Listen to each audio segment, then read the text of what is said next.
பாக்குற நிலவோட அழகத்தான் ரசிப்பாங்க. அன்னை மட்டும் ஆட்டோ பிடிச்சி சாய்பாபா ஒப்பந்த வழியே வந்து நரசிங்கப்பட்டி வந்து ஏன் தெரியுமா? அந்த பௌர்ணமி நீதான். ஆனா அம்மாவாசைக்கு கருப்பா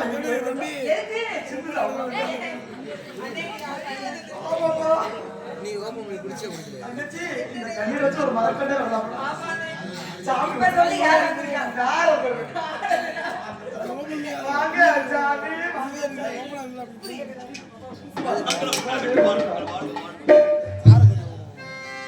பருவம் எனது பாடு பார்வை எனது ஆடு பருவம் எனது பாடு பார்வை எனது ஆடு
வரவேற்பு கண்டு மெத்த மகிழ்ச்சி உப்புடன் முகமணந்து பதறித்து உணவேசி உண்மையாக போலிட்டால் உண்பது அமுதம் என்ற அழியிலே நீயும் உணர்ந்து சோடி கொடுத்த வரவேற்பு கேட்டவாறு மங்கள கொண்ட மாற்றுவதையும் கடமை என் அன்புகளாக இனிய வளரால் வாழ வேண்டும் வாழ்க்கை அன்பு வளர்க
அறிவு விருந்து வளைக்கப்படுவதே அற்புதமான ஒரு வர்க்கத்தை ஏற்படுத்துவதற்கு அடியை தொடுக்கக்கூடிய முதல் வினா இதோ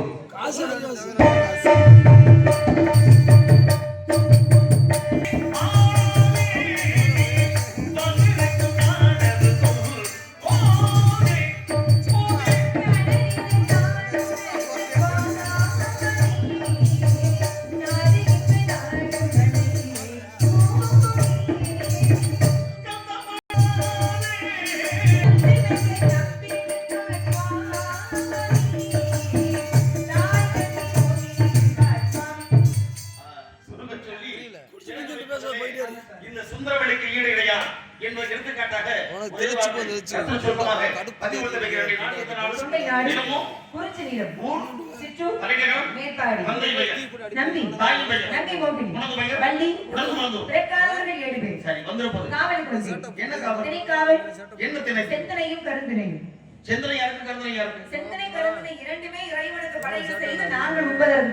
சரி கையில் உள்ளது கவன் அமைத்திருப்பது பரன் அடைந்திருப்பது பரிவம் பரவல் உள்ளது சித்திரமாகும் அதை பாதுகாக்க வேண்டும் பத்திரமாக சரி வருவது ஒரு முறை சாத்திரப்படி அப்படியும் வருவதை தவற விட்டார் பெரிய உபத்திரம்னு சொல்லியிருக்காங்க இந்த உபத்திரத்தை நீ ஆளா விட்டா சாமி ஒரு மனிதன் ஆளாயி வெற்றி பெறனாலே உபத்திரம் தான் வாழ்க்கையில ஒவ்வொருத்தருமே எல்லாமே எப்படி வாழ முடியும் அப்படின்னா வாழவே இல்லைன்னு அர்த்தம். உண்மை. வாழ்க்கையில வெற்றி தோல்வி வரத்தான் செய்யும், நல்லது கிடத்திற்கு தான் செய்யும், துன்பம் இன்பம் இருக்கதான் செய்யும். நியாயம். இதெல்லாம் இரண்டரை கலந்ததுதானே வாழ்க்கை. அதுவும் ஒரு பெண்களுக்கு பொதுவாக வயதுக்கு வந்து விட்டாலே பெண்களுக்கு ரொம்ப இடையூறு நாட்டுல இருக்கு. சரி. அதையெல்லாம் சமாளிக்கணும். குழந்தையா இருக்கும்போது எப்படா இருக்கு இன்னைக்கு அந்த அப்படியே ஒரு கேள்விங்க. சிறைகாக்கு காப்பு எவன் செய்யும் மகளிர் நிறைகாக்கு காப்பே தலையினர் வேண்டும். தற்காத்து தற்கொண்டார் பேணி தகை சான்று சொக்காற்று சோர்வில்லாதவள் பெண்ணினர். சொல்ல காத்துக்கணும். ஆமா, பெண்ணை காத்து தன் கணவனுடைய புகழையும் காத்து மன உறுதியோடு வாழக்கூடிய தகுதி பெண்களுக்கு உண்டா. இது சொன்னதே வந்து ஏன்னா எதையுமே சுருக்கமா சொல்லுவாங்க. தவறான கண்ணோட்டத்தை எடுத்துருவாங்க மக்கள். எப்பயும் பெண் புத்தி பெண் புத்தி சுருக்கமா சொல்லுவாங்க. அது அப்படி கிடையாது. பின்ன நடக்க போறத முன்னாடியே ஏன்னா ஒரு பெண்ணாக்கப்பட்டவன் எத்தனை அவதாரம் எடுக்கிறான். ஆமா. குழந்தைகளை வந்து சிறுமியாகி சிறுமிக்கு குமரியாகி கொண்டு வந்து ஒரு மனைவியாக்கி மனைவி வந்து தாய்மை அடைந்து ஆளுக்குமே அப்படிப்பட்ட அவதாரங்கள்லாம் உண்டுதான். மகனாக இருக்கிறாரு, மருமகனா இருக்கிறாரு, தந்தையா இருக்கிறாரு, அண்ணனாக, தம்பியாக, மாமனாராக, இத்தனை உறவுகள் மனிதனுக்கு உண்டுதான். இப்படி பலவிதமான விஷயங்கள் மிருகங்களுக்கெல்லாம் கிடையாது. மனிதர்களுக்கு மட்டும்தான் அந்த குணமே இருக்கு. அதனால அரிது அரிது. மாமியிட்டாய் பத்தல் அரிது. அதையும் அரிது. கூழ் கொண்டு செவிடு பேடியை பத்தல் அரிது. இனிது இனிது. ஏகாந்தம் அரிது. அதையும் அரிது. ஆதியை தொழுது. அதை விட இனிது. அறிவழி சேர்ந்தது. காட்டிலும் இனிது. அறிவுள்ளவரை காண்பது கனவில் நனவில் காண்பதுதான். சொன்னாங்களையா? அறிவாளி அறிவாளியை சேர்ந்த. மூன்று பாதை. அறிவாளி முட்டாளும் சேர்ந்த. இரண்டு வழி. முட்டாளி முட்டாளும் சேர்ந்த. ஒரே வழிதான். பாத்துக்கங்க. வெற்றாமை குலத்தின் நல்லெண்ணம் சார்ந்தாரே போல. கற்றாரை கற்றோரை காமருவர். கற்றெல்லாம் மூர்க்கரை மூர்க்கரை முகவர் முதுகாட்டில் காக்கி உகக்கும் இடம் நான். நல்ல படித்த அறிவாளிகள் சேர்ந்த அன்னப்பிறவைகள் சேர்ந்தது போல இருக்குமா? படிக்காத முட்டாள்கள் சேர்ந்தார்கள் என பிறப்பினும் காக்கைகள் சேர்ந்தது போல இருக்குமா? அது மாதிரி இந்த இடத்துல இல்லாம வச்சவன்தான் இருக்கணும். வழி தெரிஞ்சவன் தான் நடக்கணும். ஆக வச்சவனா எடுத்துற முடியுமா? அது எப்படி முடியும்? வச்சவன் மறக்கிற ஆளு உண்டு இல்ல. அதுக்கு வழிகாட்டியவன் இருக்க வேண்டும் இல்லையா? உனக்கு நான் இருக்க வழிகாட்டியா இருக்கணும். சரி, கண்டிப்பா. நம்பிக்கை இல்லைன்னா யானைக்கு பலம், தும்பிக்கையிலே நான். மனிதனுக்கு பலம். நம்பிக்கையிலே நான். நம்பிக்கை இல்லைனாக்கலாமா? நம்பிக்கை நிறைய இருக்கு சுவாமி. எத்தனை என் மீது எனக்கு முதல்ல மொத்த 4 வகை நம்பிக்கை சொன்னாங்க. நான்கு வகையில உங்களுக்கு இருக்கணுமா இல்லாம இருக்க வேண்டிய நம்பிக்கை தன்னம்பிக்கை, இறை நம்பிக்கை. சரி, இல்லாம இருக்க கூடாதது மூட நம்பிக்கை, அவநம்பிக்கை. உங்களுக்கு ரெண்டு வேணும், ரெண்டு இருக்கணும். ஆமா. ஏன்னா இரண்டரை கலந்து தான் இந்த வாழ்க்கை. கண்டிப்பா. இல்லற மண்டது நல்லா பண்ற அழகா சொன்னா அவை மூதாட்டி. சரி. ஏன்னா இன்பம் துன்பம் இரவு பகல் ஞான பண்ணு மேடு பள்ள உயர்வு தாழ்வு ஏழை பணக்காரன் வரவு செலவு பிறப்பு இறப்பு ஜனன மரணம் கிடைத்த பாவ புண்ணியம். ஒரு நாணயத்துடைய பக்கங்களே 2 தான். ஒன்றிலேயே பயணம் பண்ணோம்னா இன்னொன்றினுடைய அருமை தெரியாது. அந்த ஒன்றோட அருமையும் தெரியாது. இல்ல எப்பயுமே நிழலோட அருமை தெரியும்னா கொஞ்ச நேரம் வெயில இருந்தா தான் தெரியும். எப்பவுமே நிழல்ல வாழ்ற ஆளுக்கு தெரியாது அதோட அருமை. பணமரத்துக்கு கீழ இருந்து பாலை குடிச்சாலும் கண்ணுன்ற உலகம் முடியாது. இல்ல அது சரிதான் நீங்க சொல்ற மாதிரி. பணமரத்துக்கு கீழ இருந்து பாலை குடிச்சாலும் கல்லுன்னு உலகம் சொல்லுது இல்ல. அதுதான் சொல்றது. அப்படியே பணமரத்துக்கு கீழ இருந்து பாலை குடிக்கணும். தள்ளி நின்னா குடிச்சாங்க. அப்பதானே யோசிக்க வைக்கிறீங்க. ஒரு மரத்துல ஒரே ஒரு 1000 படைகள் வந்தா தாங்கக்கூடிய சக்தி ஆலமரம் சிறு விழுவுதான். சரி பாருங்க, ஒரு ஆலம் விழுது, ஆல விதை என்பது சிறுதான். அந்த பழம் விழுதா இருந்தாங்க, அதோட விருட்சம் பெற்று விழுது இருக்கு. ஆனா ஒரு வருடத்துக்கு ஒருத்தர் ஒருக்க முடியும் படம் படம் அத்தனை பழங்காய் விழுந்தா நம்ம அவ்வளவுதான் போச்சுல. உருவத்தை பார்த்து யாரையும் கணக்கு போட முடியாதுல்ல. அது மாதிரி உள்ளம் அழகாக இருக்கலாம். ஏங்க பார்ப்பவர் என்ன நினைப்பான் அப்படின்றத வாழ்றதை விட படைத்தவன் நம்மளுக்கு என்ன நினைப்பான்னு தான் வாழணுமா? பார்க்கறால என்ன நினைச்சா நமக்கு தேவையே இல்ல. ஆனா நம்ம நல்லது கெட்டதை எடுத்து நம்ம செய்யற நன்மை தீமை எடுத்து எல்லாத்தையும் கடவுள்னு ஒருத்தர் கண்டுபிடிச்சிட்டு அது மட்டும் உண்மை. அந்த எண்ணம் மனசுல இருந்தாலே எல்லாமே சரியா வரும். நீங்க சொன்னீங்க இல்லையா, பணமரத்துக்கு கீழே குடிச்சா அது பால் இருந்தாலும் கல்லு தான் நினைக்கணும். அதாவது விமர்சனங்கள் எல்லாருக்குமே வரும். ஒருத்தர் மேல அதிக விமர்சனம் வருதுன்னா அவங்க வெற்றி பெறாங்க, வெற்றி பாதையை நோக்கி போறாங்கன்னு அர்த்தம். ஒருத்தர் எதிரியா இருக்கான்னா அவன் வந்து என்ன செய்யறான்னா ஜெயிக்க போறான்னு அர்த்தமா? ஊரே எதிரியா இருந்துச்சுன்னா அவன் ஜெயிச்சுட்டான்னு அர்த்தமா? அதுக்காக ஆகாத வந்து சுத்தமா கழிச்சு முடியுமா? ஒரே மாதிரி இருக்கிறதுனா ஒன்னாயிட முடியுமா? ஏன்னா நியாயத்தை வெளிப்படுத்துறதுக்கு நல்லவனா வாழணும். அந்த நல்லவனா வாழ்றது பல வழிகள் உண்டு. அந்த வழியை எடுத்துக்கிட்டா நீங்க அறிவாளியா இருக்கணும்ன்றது ஏன் நம்பிக்கை? அது மாற்று கருத்து கிடையாது. ஏன்னா நீங்க சொன்னீங்க மனிதன் உண்டு, மனிதன் தெய்வம் உண்டு, மனிதன் மிருகம் உண்டு, மனிதன் மாணிக்கம் உண்டு. இறைவன் படைத்த உலகை எல்லாம் மனிதன் ஆளுகின்ற மனிதன் வடித்த சிலைகள் தானே. இறைவன் ஆளுகின்ற மனிதனாகப்பட்டவன் பூமியில இருக்கிறான். தெய்வங்கள் எங்க இருக்கான்? தெய்வங்கள் எல்லாம் எங்க இருக்குங்க? தெய்வங்கள் கடவுள் எங்க இருக்கலாம்? எங்க இருக்காங்க? அதான் எங்கும் நிறைந்திருக்கக்கூடிய தெய்வம். எங்க இருப்பான்? ஏகாந்தமானவன். அதான உண்மை.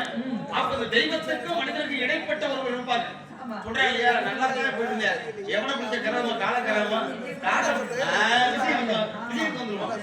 என்னமோ தெரியல போ நல்லதே போன எவனை பிடிச்ச பெரிய கால கிரகம். அரை வருஷத்துக்கு ராசியெல்லாம் எங்க இருந்து எப்படி அப்ப இந்த உலகத்திற்கெல்லாம் மனிதர்களுக்கும் தெய்வத்துக்கு இடைப்பட்ட ஒரே ஒண்ணு நிக்குதுன்னா அது கிரகம். சத்தியமா சொல்றியா?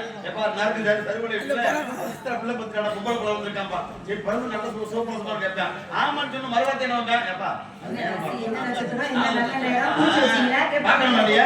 அப்ப இந்த கிரகத்தை உலகம் இயங்குது. இந்த கிரகம் எங்க இருக்கு? எங்க கிரகத்தின் படி உலகம் இல்ல. கிரகங்கள் உண்டு. இல்லையா? 9 கிரகம் 12 ராசி 27 நட்சத்திரம் எல்லாத்தையும் கூட்டி தானே 48 நாட்கள் ஒரு மண்டலமாக. அப்படி இருக்கும் பொழுது கிரகங்கள் சொல்லுங்க. கிரகங்கள் வைத்து பொதுவாக இருக்கும். ஆமா, கிரகங்கள் ஏன்னா வானமண்டலத்தை சுத்திட்டு இருக்கும். ஆமா, அறிவியல் அதைத்தானே சொன்னது. ஆன்மீகம் வந்து சொல்லுது. சரி, அறிவியல் மார்க்கமும் ஆன்மீகம் ஒண்ணுதே. சரி, ஏன்னா அறிவியல் வந்து ஆன்மீகம் வெற்றி பெறாது. ஆன்மீகம் வந்து அறிவியல் ஜெயித்தது கிடையாது. அப்படி பார்க்கும்போது கிரகங்கள் எல்லாமே தேவலோகத்துல சுத்திட்டு அந்த பூலோகத்தில் தெய்வங்கள் அந்த கிரகங்களாகப்பட்டதுக்கு பூலோகத்துல எப்படி கோயில் வந்துச்சு ஒண்ணு கிடையாது. சிவன் கோயில போனாதான் நவகிரகம் இருக்கு. எல்லா கோயிலும் நவகிரகங்கள் இருக்கு. நான் சொல்றது கவனமா கேட்டுக்கங்க. சிவனுடைய ஆலயத்துக்கு போறோம். சரி, ஈசானிய மூலையில பார்த்தா நவகிரகங்களுக்கு இருக்குல்ல, வழிபாடு இருக்குல்ல. ஆமா, ஆகாய மார்க்கத்தில் இருக்கக்கூடிய அந்த நவகிரகங்களுக்கு பூமியில எப்படி கோயில் வந்துச்சு, எப்படி சிலை வந்துச்சு? அதுதான் கொத்தனார் வச்சா கட்டணம் இருக்கக்கூடாது. இது யதார்த்தமான விஷயம். கோவில் வருவது காரணம் என்ன? இப்ப நான் வந்து இல்ல உங்களுக்கு நீங்க தெரியுமோ தெரியாதோ நான் வந்து சொல்றேன். எத்தனை தெய்வங்கள் இருக்கு? வீரகாளியம் தெய்வம் எப்படி உருவானது, ஏன் வந்து காரணம் இருந்துச்சு, அது சொல்ல வேண்டியது விஷயத்தை நம்ம வெளிப்படுத்தலாம். அதே போலதான் நான் கேட்கிற கிரகங்கள் வானமண்டலத்திற்குரிய கிரகத்துக்கு பூமியில எப்படி கோயில் வந்தது, என்ன காரணம்? அதாவது நவகிரகங்கள் சிவன் கோயில மட்டும் இல்ல, பொதுவா எல்லா ஆலயங்களையும் 9 கிரகங்களுக்கு கோயில் வச்சிருப்பாங்க. ஆனா இந்த 9 கிரகங்களுக்கு இன்னைக்கு நம்ம பூமியில தனித்தனியா கோயில் இருக்கு. இன்னைக்கு நீங்க சனி பகவான் தோஷம் நீங்க எங்க போகணும்? அப்படி பார்த்தா ஞாயிறுல ஆரம்பித்து சனி வரைக்கும் 7 நவகிரகங்கள் 9 இருக்குன்னா 9 இருக்கு. ஞாயிறுக்கு எங்க சூரியன் ஆகுது, சந்திரனுக்கு எங்க திங்கள், செவ்வாய்க்கு எங்க வைத்தீஸ்வரன் கோயில். முதல்ல வந்ததே அங்கதான். அதன் பிறகுதான் நவகிரகங்கள் எப்படி வந்ததா அங்கங்கே கோயிலாக வந்துச்சு. எப்படி சொன்னீங்களே நவகிரகங்கள் இப்ப சனி பகவானுடைய தோஷம் நீக்குன்னா உடனடியாக எங்க சொல்வாருன்னா திருநள்ளாறுல. இப்போதைக்கு எங்க ஒரு சில ஆலயங்கள் சொல்றாங்கன்னா தேனி, ஆமா தேனி மாவட்டத்துல இப்பதான் நான் கூட போயிட்டு வந்தேன். குச்சனூர் சனி பகவானுடைய ஆலயம். இப்படி ஒவ்வொரு தெய்வங்களுக்கு கோயில் இருக்கிறத தாண்டி நவகிரகங்களுக்கு கோயில் எப்படி வந்துச்சு கேள்வி. ஏன்னா தெய்வம் அப்படின்னு ஒண்ணு இருக்கணும். இறைவன் படைத்த நீங்க கிடைக்க மனிதன் ஆளுகின்றார். அதனால அவைய பாடுற பெரிது பெரிது பூனமும் நான்முகன் படைப்பு நான்முகனும் அரியவாளும் அலைகடலும் குருமுனியும் கலசமும் புவியோ அரவனும் உமையாளும் ஈசனும் தொண்டரும் பெருமை சொல்லவும் பெரிது பெருமை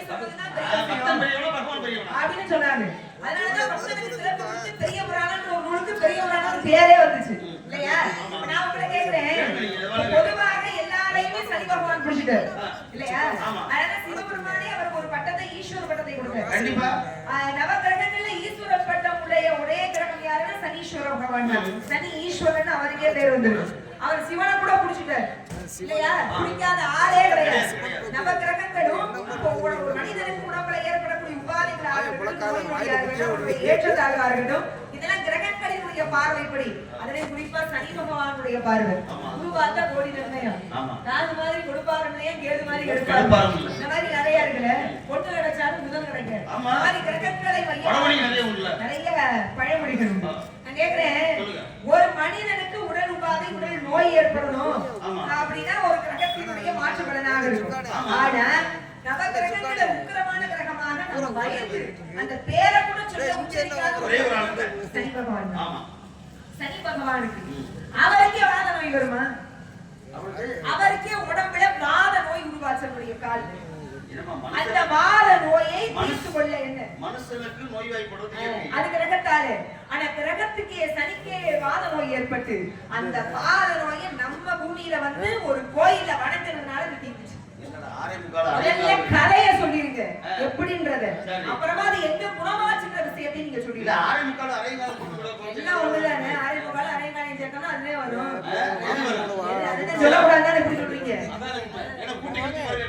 சரியா இருக்கு. நான் கேட்டதுன்னா நான் சொல்லுவேன், எனக்கு ஒரு பிரச்சனை இல்லைங்க. நீங்க சொல்லுங்க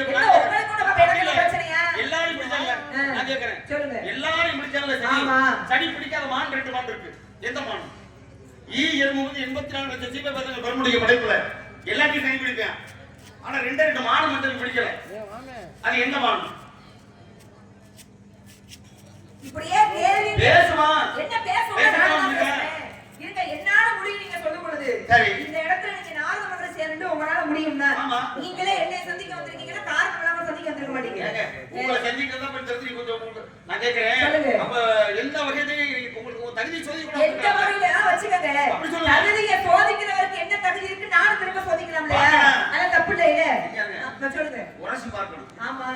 தங்கத்தை உரசது ரொம்ப உரசம் கூடாது. உரசதுலே பாதி தங்கத்தை எடுத்துருவாங்க. அவரோட வச்சிருக்காங்க. உரசி இருக்கிற தங்கத்தை பூரா எடுத்து செய்கூலி வந்து சேதாரம் பண்றாங்க. ஆமா, சேதாரம் ஆதாரம். அதுக்கு எந்த ஆதாரம் கொடுக்குறாங்க? ஒரு வருஷத்துல 2000 ரூபாய்க்கு மேல 1 கிராம் தங்கத்தோட விலை ஏறிடுது.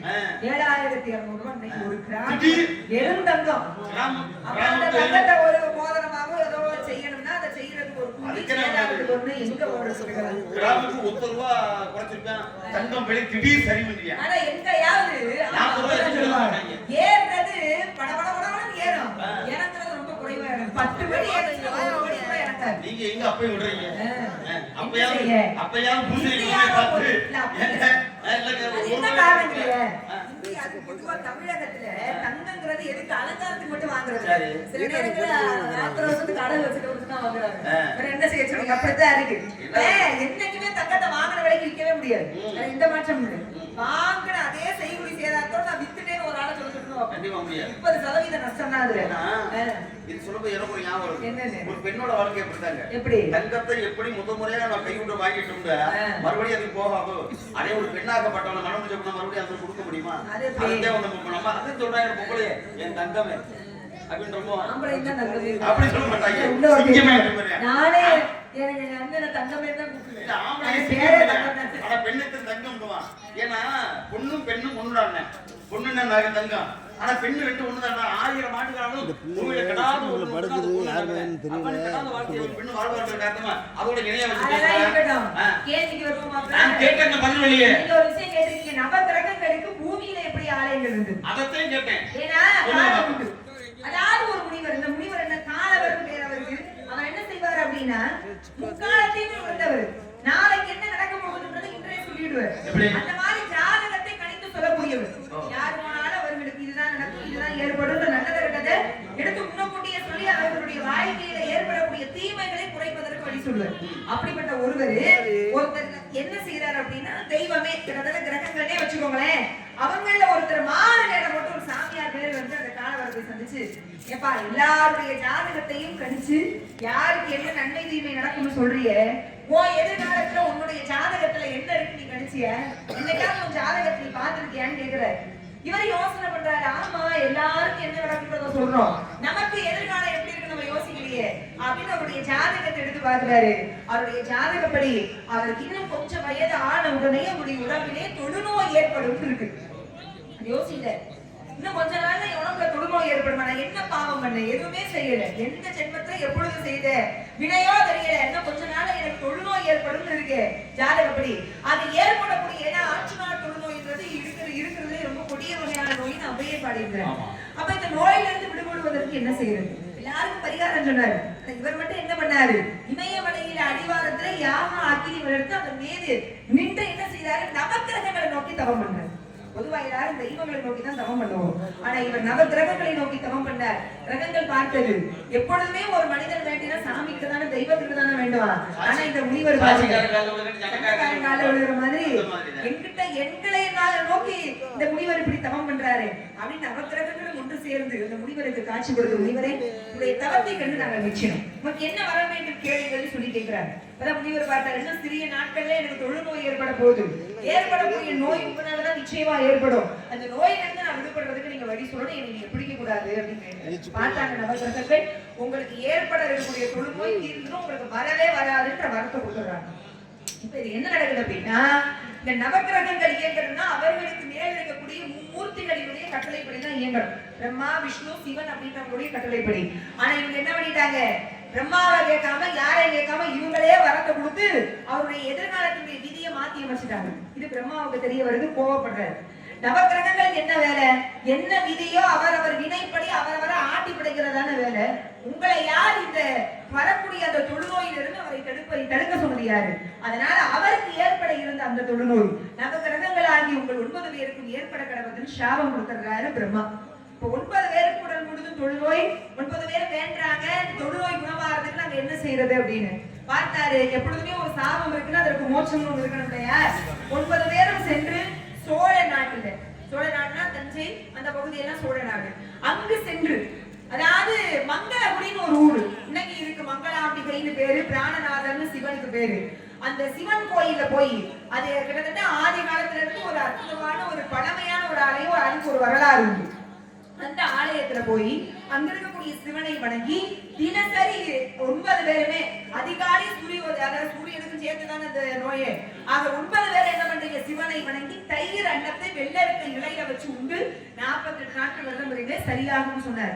48 நாள் விரதம் இருந்தார்கள். தயிர் அன்னத்தை வெள்ளரிக்க இலையிலே வைத்து உண்டார்கள். 9 பேருக்கும் ஏற்பட்ட தொழுநோய்க்கு இருந்தது. 9 பேரும் என்ன பண்ணாங்களா, சிவனை நோக்கி கேட்டுட்டாங்களா, எங்களுக்கு ஏற்பட இருந்த தொழுநோயை இறைவா உங்களை வணங்கி நாங்க போக்கிக்கிட்டோம். எங்களால் மக்களுக்கு ஏற்படக்கூடிய எந்த விதமான இடர்கள் இருந்தாலும் அந்த இடர்களை நாங்களே நேரடியாக தீர்ப்பதற்கு இந்த மங்களகுடியை சுற்றி 9 ஆலயங்களாக இருந்து 9 ஆலயங்களில் 9 தெய்வங்களாக நாங்க இருந்து அருள் செய்யணும் வரம் கொடுக்கணும்னு கேட்டுக்கிட்டாங்களா. அதன்படிதான் நீங்க ஆரம்பத்துல சொன்னீங்க இல்லையா, இன்னைக்கு நீங்க போனீங்கன்னா கும்பகோணத்தை சுற்றி மங்களகுடி அப்படின்ற ஊர்ல இருந்து பக்கத்துல பாத்தீங்கன்னா சூரியனார் கோயில், சந்திரனுக்கு வந்து திங்களும், புதனுக்கு திருவெண்காடு, வியாழனுக்கு ஆலங்குடி, வெள்ளிக்கு கஞ்சனூர், சனிக்கு திருநள்ளாறு, ராகுக்கு திருநாகேஸ்வரம், கேதுக்கு கீழே 9 கோயில் இன்னைக்கு உண்டு. என்ன காரணம்னா காலவர் என்ற முனிவருக்கு ஏற்பட இருந்த நோயை கிரகங்கள் கிடைத்ததால் ஏற்பட்ட சாபம். இதை நீங்க கேட்ட கேள்விக்கு பதில்.